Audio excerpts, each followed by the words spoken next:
आखिर जिंदगी में असली सुखी कौन सा व्यक्ति है? इस विषय पर गौतम बुद्ध की बेहद ही प्रसिद्ध कहानी की शुरुआत करते हैं। हम हमेशा उन चीजों के पीछे भागते रहते हैं जो हमारे पास नहीं है।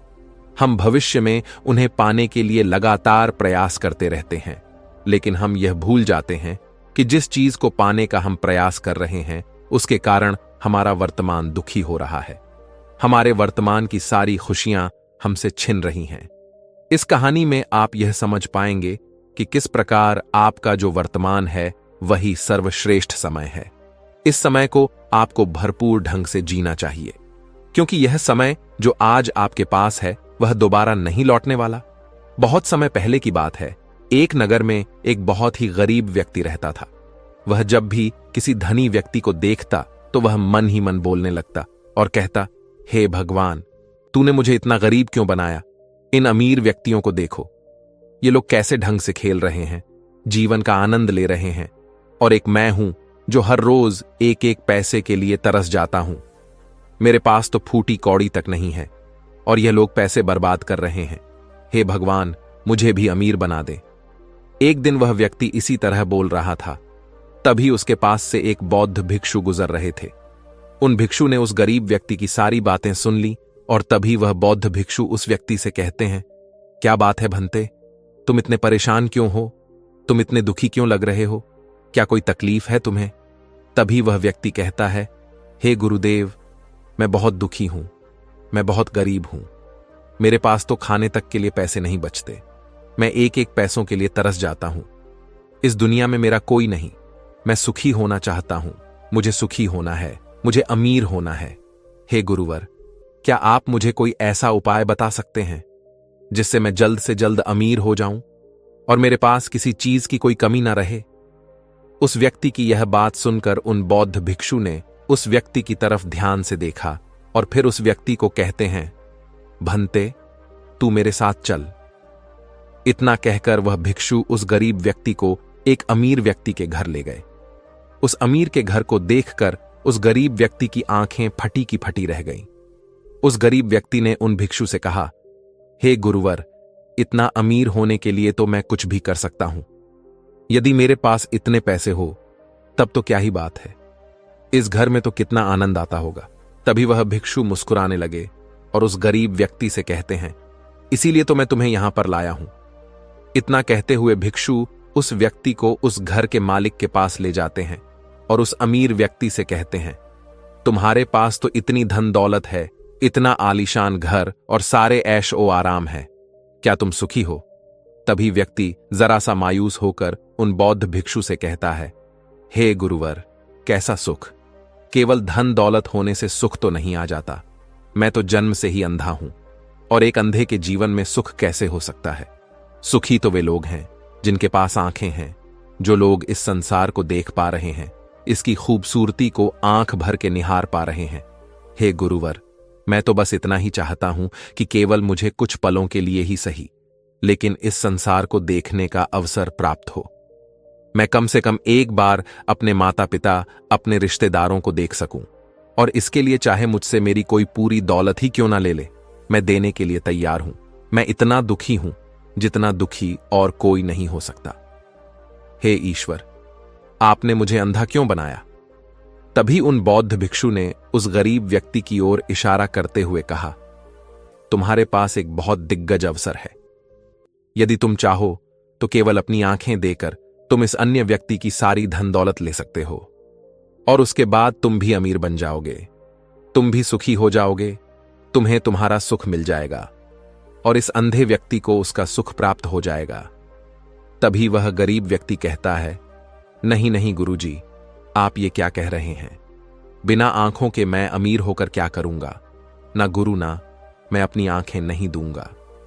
तभी वह बौद्ध भिक्षु उस गरीब व्यक्ति से कहते हैं, एक बार फिर से सोच लो, इतना अच्छा अवसर तुम्हें दोबारा नहीं मिल पाएगा। तभी वह गरीब व्यक्ति कहता है, यदि आपके पास कोई और मार्ग है तो बताइए, अन्यथा मैं अपने घर चलता हूं।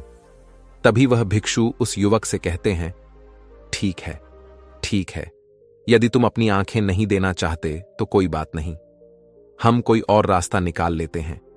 तभी वह बौद्ध भिक्षु उस व्यक्ति का हाथ धरकर उसे एक और धनी व्यक्ति के घर ले जाता है। इस धनी व्यक्ति का घर पहले वाले धनी व्यक्ति से और भी ज्यादा विशाल था।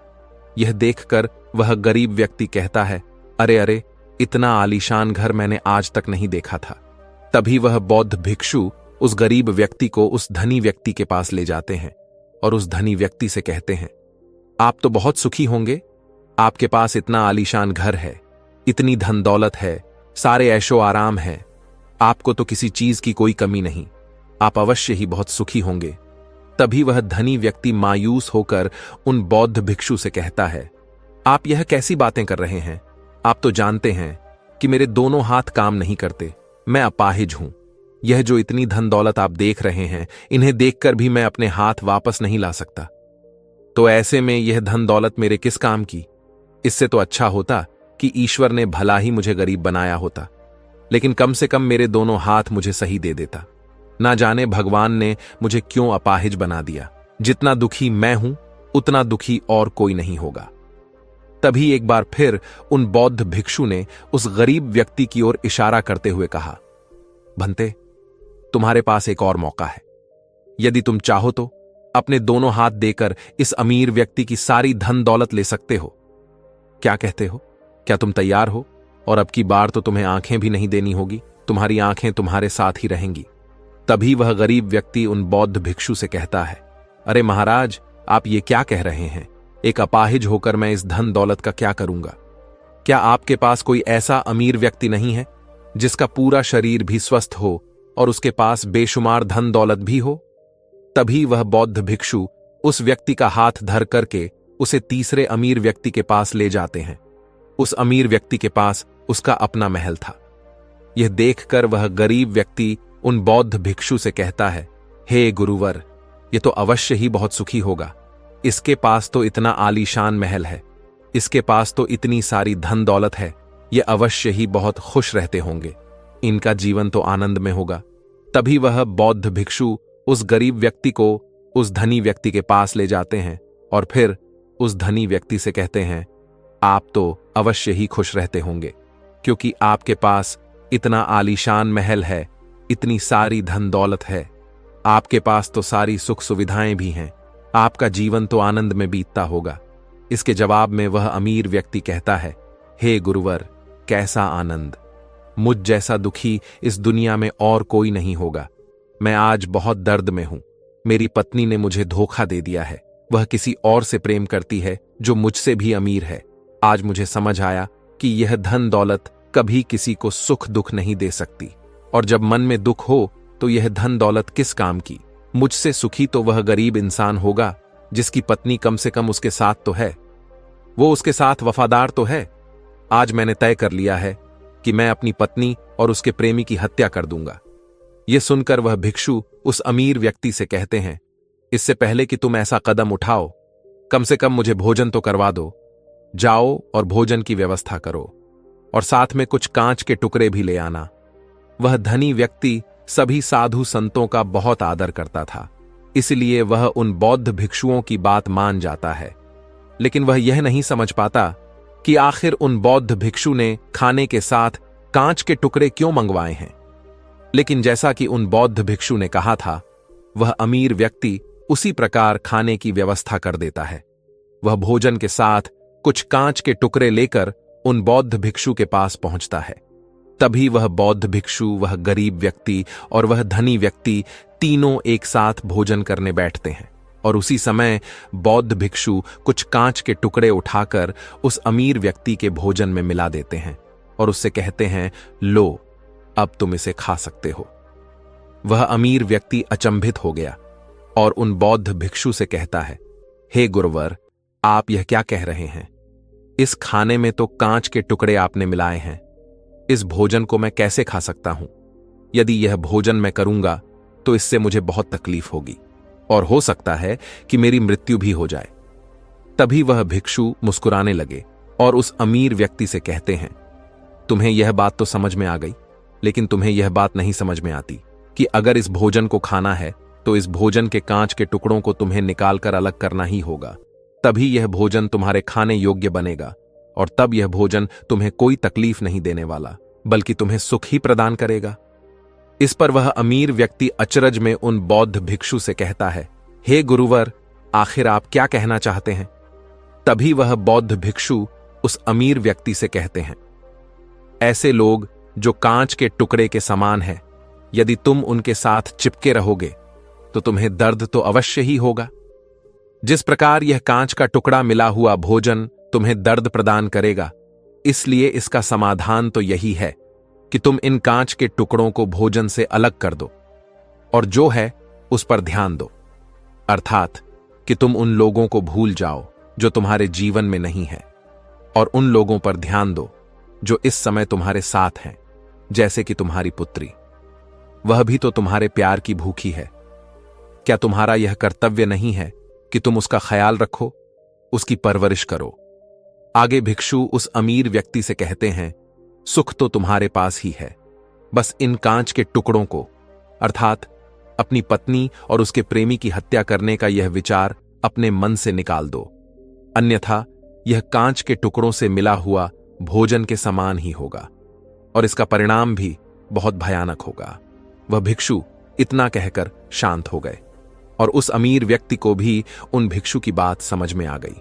उन्होंने तुरंत ही उन बौद्ध भिक्षु के चरण छुए और वह अमीर व्यक्ति कहने लगा, हे गुरुवर, आपने मुझे पाप करने से बचा लिया है, मैं आपका बहुत बहुत आभारी हूं।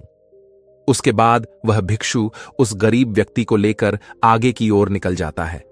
तभी रास्ते में वह गरीब व्यक्ति उन भिक्षु से कहता है, हे गुरुवर, क्या इस दुनिया में ऐसा कोई नहीं है जो सुखी हो? तभी वह भिक्षु उस गरीब व्यक्ति से कहते हैं, भंते, आखिर तुम सुखी क्यों नहीं हो? इस पर वह गरीब व्यक्ति कुछ देर के लिए सोच विचार करता है, लेकिन उसके पास कोई जवाब नहीं होता। तभी वह भिक्षु उस गरीब व्यक्ति से कहते हैं, क्योंकि तुम्हें वह चाहिए जो तुम्हारे पास नहीं है। तुम्हारे पास धन नहीं है और तुम्हें धन चाहिए। तुम अमीर होना चाहते हो। तुम्हें लगता है कि वह तुम्हें सुख देगा, लेकिन तुम इस वास्तविकता को भी भूल रहे हो कि बाद में तुम्हें दुख भी वही देगा। जैसे कि जब हम पहले एक अमीर व्यक्ति के पास पहुंचे थे तो उसके पास आंखें नहीं थीं। उसके पास जो नहीं था वह उसके लिए बिलक रहा था, जबकि उसके पास तो बेशुमार धन दौलत थी और उसका पूरा शरीर भी पूरी तरह से स्वस्थ था, लेकिन उसका ध्यान उस पर नहीं था। वह उसे छोड़कर उन चीजों के पीछे भाग रहा था जो उसके पास नहीं थीं। इसी तरह से दूसरे अमीर व्यक्ति के पास आंखें थीं, धन दौलत भी थी, लेकिन हाथ नहीं थे। इसी प्रकार जो चीज उसके पास थी वह उसका आनंद नहीं ले रहा था, बल्कि वह तो इस दुख में था कि उसके पास उसके हाथ नहीं है। और ठीक इसी प्रकार से तीसरा अमीर व्यक्ति भी दुखी था, क्योंकि उसके पास तो धन दौलत भी थी, ऐशो आराम भी था और उसके पास तो उसका पूरा शरीर भी था। वह पूरी तरह से स्वस्थ और तंदुरुस्त भी था, लेकिन फिर भी वह दर्द में था, क्योंकि उसे उसकी पत्नी ने धोखा दे दिया था, जो उसकी कभी हो ही नहीं सकती थी। जो स्त्री केवल धन के लिए किसी और के साथ भाग जाए, क्या वह उसका साथ कभी दे सकती थी? नहीं। लेकिन उस अमीर व्यक्ति के पास जो था, अर्थात उसकी पुत्री, वह उसके बारे में सोच ही नहीं रहा था। आगे वह भिक्षु उस गरीब व्यक्ति से कहते हैं, अमीर गरीब होने से दुख और सुख का कोई मतलब नहीं होता। अमीर हो या गरीब, हमारे दुखी होने का एकमात्र कारण यही होता है कि हम हमेशा उन चीजों के पीछे भागते रहते हैं जो हमारे पास है ही नहीं, और जो वर्तमान में हमारे पास है हम उस पर ध्यान ही नहीं देते और ना ही उसका आनंद ले पाते हैं।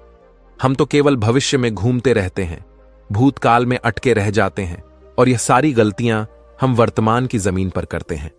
और यही कारण है कि तुम कभी आनंदित हो ही नहीं पाते, तुम कभी खुश नहीं रह पाते, क्योंकि जो आनंद का समय है, अर्थात वर्तमान का समय है, वह तो यूं ही नष्ट हो जाता है। तभी आगे वह भिक्षु उस गरीब व्यक्ति की ओर इशारा करते हुए कहते हैं, भंते, तुम मुझे यह बताओ, क्या तुम्हारे पास उन तीनों अमीर व्यक्तियों के दुखों में से कोई एक भी दुख है? तभी वह गरीब व्यक्ति सोच विचार कर उन भिक्षु से कहता है, नहीं, मेरे पास उन अमीर व्यक्तियों के दुख में से कोई भी दुख नहीं है। इस पर भिक्षु उस गरीब व्यक्ति से कहते हैं, तो फिर तुम दुखी क्यों हो? इसका जवाब देते हुए वह गरीब व्यक्ति उन भिक्षु से कहता है, हे गुरु, भले ही मैं उनके मुकाबले सुखी हूं, पर क्या धन कमाना या धन प्राप्त करने की इच्छा नहीं होनी चाहिए? क्या मुझे अपने वर्तमान को इसी तरह से स्वीकार कर लेना चाहिए? क्या मुझे हमेशा इसी तरह से गरीब रहना चाहिए? तभी भिक्षु दिल से मुस्कुराते हुए उस गरीब व्यक्ति से कहते हैं, वर्तमान में वर्तमान क्षण का आनंद लो।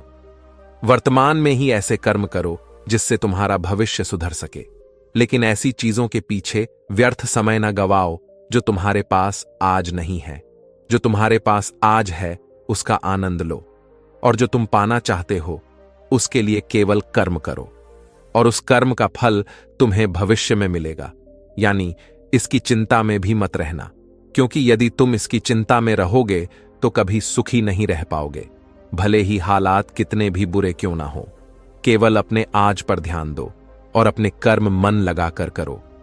इतना कहकर वह भिक्षु शांत हो गए, और गरीब व्यक्ति को भी उन बौद्ध भिक्षु की बात अच्छी तरह से समझ में आ चुकी थी। वह यह समझ चुका था कि अब से उसे अपने वर्तमान पर ध्यान देना है, उसे अपने वर्तमान को सुधारना है। उसके बाद उस गरीब व्यक्ति ने उन बौद्ध भिक्षु को प्रणाम किया और वापस अपने घर लौट गया। अब से वह गरीब व्यक्ति यह सोचकर हमेशा खुश रहने लगा कि कम से कम वह उन 3 अमीर व्यक्तियों से अधिक खुश है। उसके पास अधिक खुशियों की वजह है। हां, यह बात और है कि उसके पास धन नहीं है, लेकिन उसके पास ऐसी चीजें हैं जो धन से कहीं ज्यादा कीमती हैं, और वह है उसका पूरा शरीर जो पूरी तरह से स्वस्थ है। दोस्तों, मैं उम्मीद करता हूं कि यह कहानी सुनने से आपके जीवन में अच्छे बदलाव आए होंगे। आपको इस वीडियो से क्या सीखने मिला, यह कमेंट करके जरूर बताइए, और अपने परिवार, दोस्तों या आपके करीबी इंसान के साथ यह कहानी शेयर करके उन्हें भी इस ज्ञान से परिचित करवाएं। बाकी अगर आपको यह वीडियो दिल से अच्छी लगी हो तभी इस वीडियो को लाइक कर देना, और आपने अब तक इस चैनल को सब्सक्राइब ना किया हो तो चैनल को सब्सक्राइब भी जरूर कर देना। आपका हर दिन शुभ हो और खुशियों से आपका जीवन भरा रहे। धन्यवाद। नमो बुद्धाय।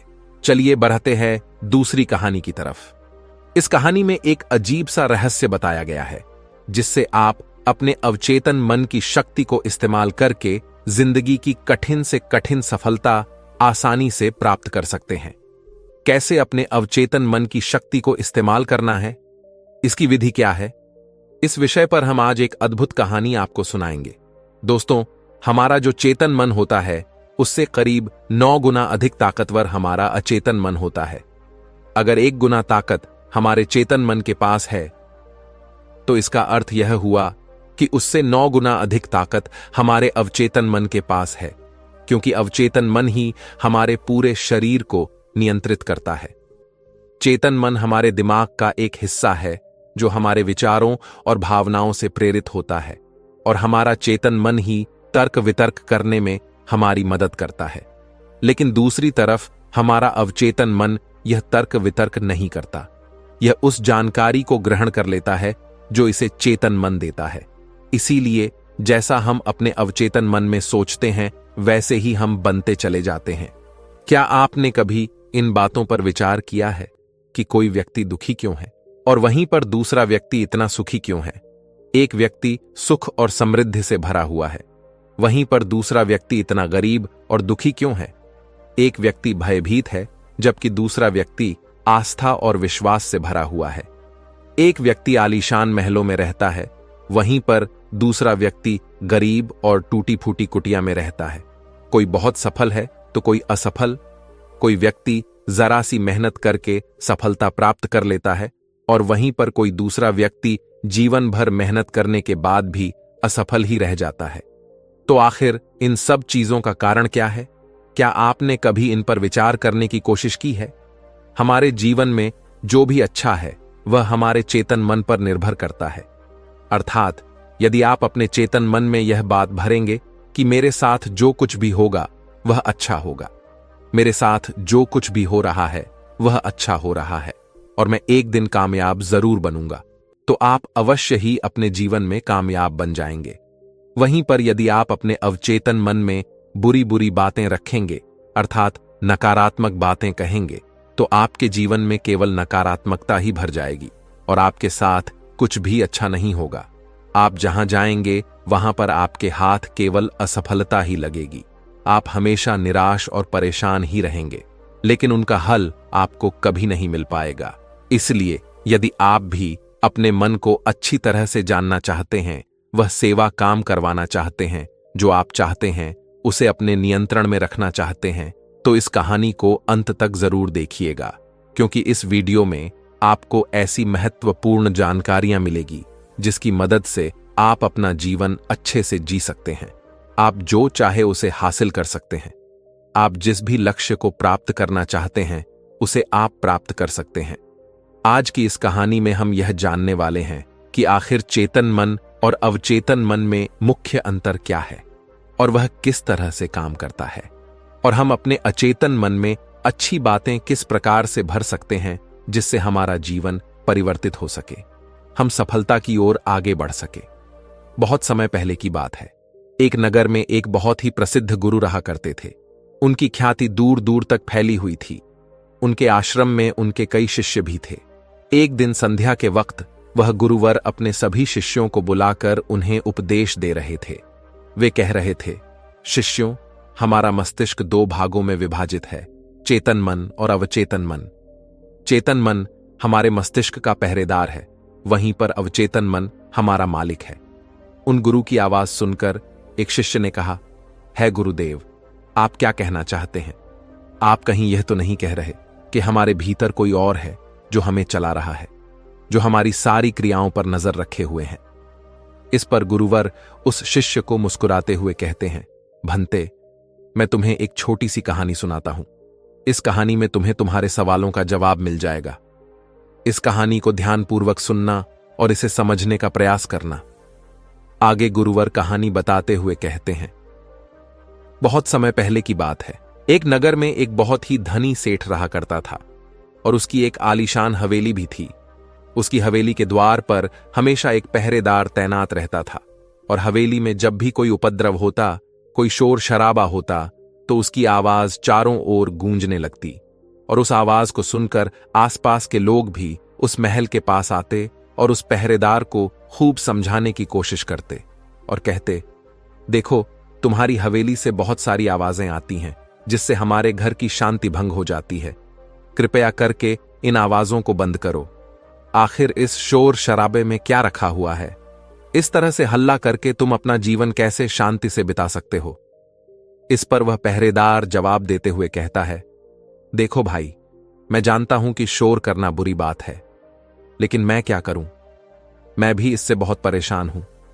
जो भी आवाजें होती हैं वह हवेली में होती है, इससे मेरी भी शांति भंग होती है।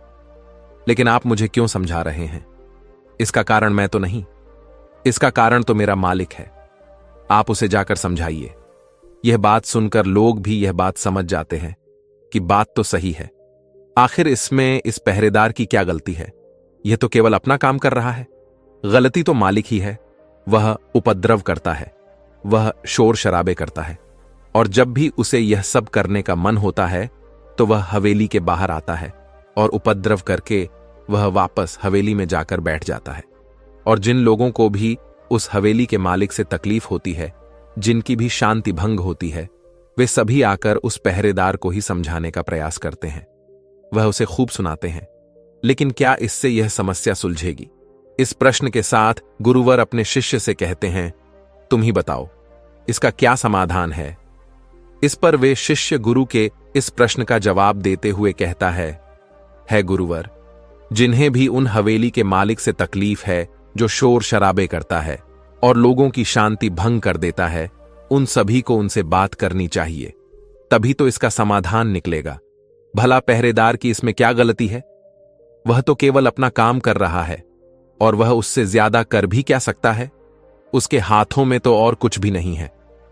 इस पर वह गुरुवर मुस्कुराते हुए अपने उस शिष्य से कहते हैं, भंते, ठीक इसी तरह से हमारा मन भी होता है। हमारा चेतन मन मनुष्य का पहरेदार होता है और पहरेदार को यह अच्छी तरह से पता है कि क्रोध करना बुरी बात है, बुरे शब्दों का इस्तेमाल करना बुरी बात है, अश्लील ख्यालों में खोए रहना बुरी बात है। अर्थात हमारे चेतन मन को यह बात बहुत अच्छी तरह से पता है कि गुस्सा करना, आलस करना, काम वासना जैसे विचार गलत है। यह सभी विकार हमारे भीतर नकारात्मक विचार उत्पन्न करते हैं, जिससे हमारा विनाश होता है। लेकिन वह कर भी क्या सकता है? वह चीज उसके हाथों में है ही नहीं, क्योंकि वह चीज वह कर ही नहीं रहा। यह तो वह अंदर बैठा मालिक कर रहा है, अर्थात हमारा अवचेतन मन, जो हमसे कोई भी कार्य बहुत ही आसानी से करवा लेता है। और यह सभी बातें हम में से हर कोई अच्छी तरह से जानते हैं, और हमें ऐसा लगता भी है कि हम अच्छी तरह से समझ चुके हैं, जैसे कि वह पहरेदार समझता है। लेकिन वास्तविकता में तो इससे हमारे जीवन पर कोई भी बुनियादी फर्क नहीं होता। आगे वह गुरु उस शिष्य से कहते हैं, भंते, तुमने भी अपने आप को कई बार यह समझाने की कोशिश की होगी कि मुझे सुबह सही समय पर उठना है, आश्रम की साफ सफाई करनी है, भिक्षा मांगने जाना है और रात को आने के बाद मुझे ध्यान भी करना है। लेकिन क्या इससे कोई फर्क हुआ? इसका जवाब देते हुए शिष्य कहता है, नहीं, बिल्कुल नहीं हुआ। मैंने कई बार अपने आप को समझाया है कि मुझे इस समय पर यह काम करना है, मुझे अपना समय व्यर्थ नहीं करना, मुझे अपने समय का इस्तेमाल करना है और मुझे आगे बढ़ना है। लेकिन मैं चाहकर भी उन सभी कार्यों को समय पर नहीं कर पाता। इस पर वह गुरुवर अपने उस शिष्य से कहते हैं, भंते, जब भी हम अपने आप को कुछ समझाने का प्रयास करते हैं तो हमें ऐसा लगता है कि अब हम समझ चुके हैं और अब हमसे कोई गलती नहीं होने वाली, और हम सोचते हैं ज़रेनिया कि अब हमारा जीवन बदल जाएगा, हम जो भी करेंगे अब वह सही होगा, अब तो हम जीवन में सफलता प्राप्त कर ही लेंगे। लेकिन दूसरे ही पल हम यह पाते हैं कि हमारे जीवन में कोई बुनियादी बदलाव आया ही नहीं है, और ऐसा केवल हमारी नासमझी के कारण होता है। हम अपनी नासमझी के कारण अवचेतन मन की जगह पर अपने चेतन मन को समझाने का प्रयास करते हैं, अर्थात मालिक को त्याग कर हम पहरेदार से बात करते रहते हैं और उसे समझाने की कोशिश करते हैं। लेकिन तुम यह भूल जाते हो कि आखिर वह पहरेदार कर भी क्या सकता है? वह सब उसके हाथों में है ही नहीं है। हमें तो अपने अवचेतन मन को समझाने की आवश्यकता है। हमारी बुद्धि, अर्थात वह पहरेदार जो यह समझ जाता है कि क्या सही है और क्या गलत, उसे कब क्या करना है, क्या नहीं करना। लेकिन यह सारी बातें केवल हमारे पहरेदार, अर्थात हमारे चेतन मन के सीमित रह जाती हैं। यह सारी बातें हवेली के उस मालिक, अर्थात हमारे अवचेतन मन तक तो पहुंच ही नहीं पाती। और यही कारण है कि हमारे जीवन में कभी कोई बुनियादी बदलाव हो ही नहीं पाता। ठीक उसी प्रकार जैसे कि यदि आपसे कोई कहता है कि पौधे में पानी भरोगे तो वह पौधा एक दिन वृक्ष होगा और फिर उसमें फल आएंगे, और आप उस बात को मान लेते हैं और उस पौधे में पानी भी देते हो, लेकिन आप पौधे की पत्तियों पर पानी देते हो और सोचते हो कि इसमें फल आएंगे। लेकिन जरा एक बार के लिए यह सोचिए, अगर पत्तियों में पानी दोगे तो उसमें फूल और फल कैसे आएंगे? हमें तो उस पौधे की जड़ में पानी देने की आवश्यकता है, लेकिन हम में से अधिकांश लोग केवल पत्तियों पर ही पानी छिड़क कर अपने आप को बहुत भाग्यशाली समझने लगते हैं। लेकिन वे यह भूल जाते हैं कि जो जो पानी वह पत्तियों पर दे रहे हैं, वह पानी पेड़ की गहराइयों में तो जा ही नहीं पा रहा, तो ऐसे में उस पौधे पर फल कैसे लगेंगी? ठीक इसी प्रकार हम भी अपने मन के साथ करते हैं, और यही कारण है कि हम अपने जीवन में जो भी चाहते हैं वह हमें नहीं मिल पाता। हम अपने जीवन में फल चाहते हैं, लेकिन वह हमें नहीं मिल पाता। इस पर शिष्य उन गुरुवर से कहता है गुरुवर, तो फिर हमें क्या करना चाहिए? क्या ऐसा कोई उपाय है जिससे हम अपने चेतन मन की सारी बातें अपने अवचेतन मन तक पहुंचा सकें? ऐसी कोई प्रक्रिया है जिसमें हम अपने संदेश को अपने चेतन मन तक पहुंचा सके?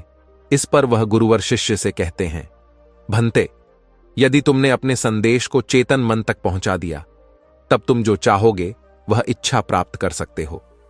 तुम जैसा चाहो उस लक्ष्य को प्राप्त कर सकते हो, क्योंकि हमारा अवचेतन मन हमारे चेतन मन से 9 गुना अधिक शक्तिशाली होता है। आपने कभी ना कभी यह देखा ही होगा कि एक मनोवैज्ञानिक जब किसी के मन के गुप्त राज को जानने की कोशिश करता है, तब वह मनोवैज्ञानिक जब उसके मन की बात को बाहर निकलवाना चाहता है, उसके अतीत में जो भी घटना घटी है उसमें साफ साफ रूप से प्रवेश करना चाहता है, तो इसके लिए वह हाइप्नोसिस का उपयोग करते हैं। और आप में से अधिकांश लोगों ने इस प्रक्रिया को देखा ही होगा। इस प्रक्रिया का प्रयोग करके मन की सारी सूचनाएं अपने आप ही बाहर निकलती हैं। इस प्रकार किसी के भी मन को काबू में करके हम उससे जो चाहे वह कार्य करवा सकते हैं। हाँ, अब आपके मन में यह भी प्रश्न उठ रहा होगा कि शायद वह सभी हमारे अवचेतन मन की चाल को समझते हैं, वह इसे अच्छी तरह से जानते हैं कि उसे किस तरह से अपने काबू में किया जाता है। तो इसका जवाब बहुत ही सीधा और सरल है, और इसका जवाब है हाँ, क्योंकि उन्होंने इसके ऊपर कई बार प्रयोग किया है और वह इसमें इतने निपुण हो जाते हैं कि वह किसी भी दूसरे मन पर अपना काबू कर सकते हैं। और अगर आप भी अपने अवचेतन मन की बात को समझते हैं, अपने मन की चाल को समझते हैं, तो आप भी अपने ही नहीं बल्कि किसी दूसरे के मन को भी वश में कर सकते हैं। आगे गुरुवर अपने उस शिष्य से कहते हैं, भंते, अपने अचेतन मन तक संदेश पहुंचाने के लिए आपको अपने चेतन मन को शांत करना होगा, उसे सुलाना होगा।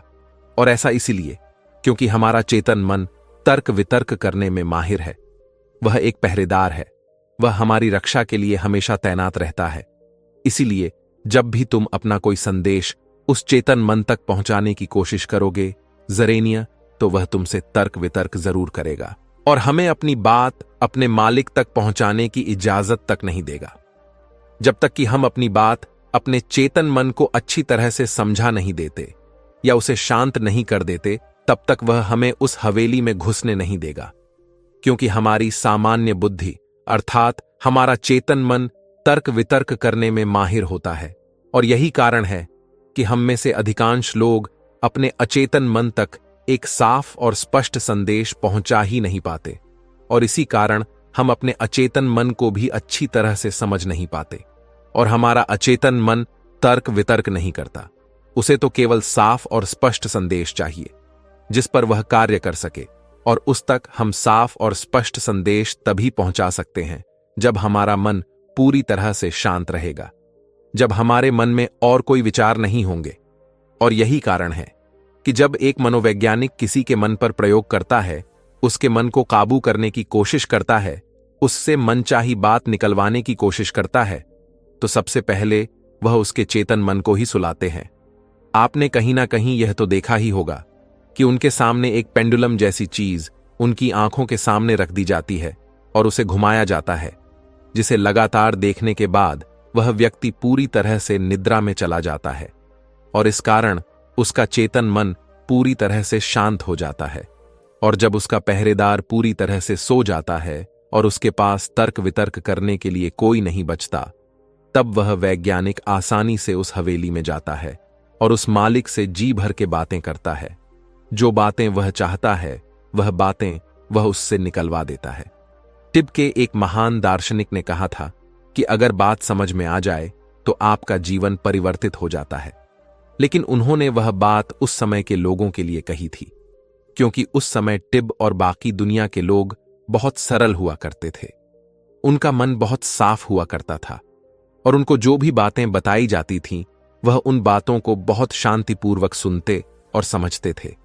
उस समय कोई भी तर्क वितर्क नहीं करता था, और जब कोई व्यक्ति तर्क वितर्क करने में माहिर होता था तो वह उसे तर्क वितर्क करने देते और शांति से केवल उसकी बातें सुनते, जब तक कि व्यक्ति तर्क वितर्क करके थक ना जाए। तो वह गुरु के पास वापस आता है और उनसे कहता है गुरुवर, मैं अब तर्क वितर्क करके थक चुका हूं, लेकिन उससे मुझे कुछ भी हासिल नहीं हुआ। कृपया करके अपना कोई मार्ग बताइए, आप मुझे अपने तरीके से समझाएं। अब मैं उसमें कोई भी अवरोध उत्पन्न नहीं करूंगा। ठीक इसी प्रकार से हमारी बुद्धि भी काम करती है। जब हमारा मस्तिष्क तर्क वितर्क करके थक जाता है, तब उसे इस बात का एहसास होता है कि तर्क वितर्क करके उसे कुछ भी हासिल नहीं होने वाला, और उस समय तक उसे कुछ भी समझ में नहीं आएगा। अगर आपको यह वीडियो दिल से अच्छी लगी हो, तभी इस वीडियो को लाइक कर देना, और आपने अब तक इस चैनल को सब्सक्राइब ना किया हो तो चैनल को सब्सक्राइब भी जरूर कर देना। आपका हर दिन शुभ हो और खुशियों से आपका जीवन भरा रहे। धन्यवाद। नमो बुद्धाय।